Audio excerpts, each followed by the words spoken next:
keeping alive, commemorating those events, gives us something upon which we can reflect in our own human lives today. I, as a Christian, would also want to take my own lessons in remembering the events of Karbala, to remember the day. We have a phrase, to keep the day as holy.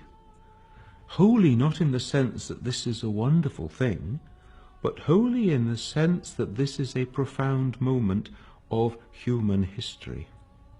And then to remember the events, to keep them alive.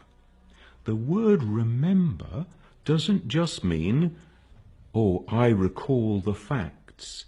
It means, in a sense, remembering them, reliving them. They live on in my life and memory. And so I am reflecting then, what do those events mean for me today, and how do they speak to my human condition? I think the second thing is that Imam Hussein is called the Prince of Martyrs. And as the Prince of Martyrs, he gives an example to every human being of total surrender, total submission to the will of God.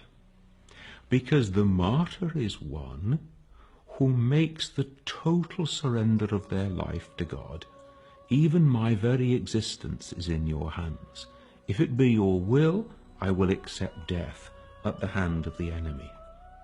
And this reminds us of the human need to surrender all to God, to acknowledge that we are the servants of God, that our lives do not belong to us, they belong to God.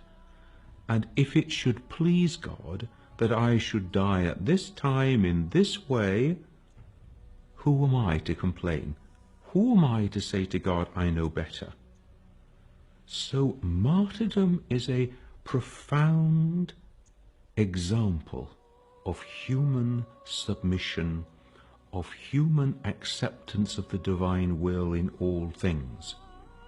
Now, we may not be called to martyrdom today, but we are called to submit to the will of God today in every way. So remembering the events of Karbala are a way of remembering the human vocation to be the servant of God.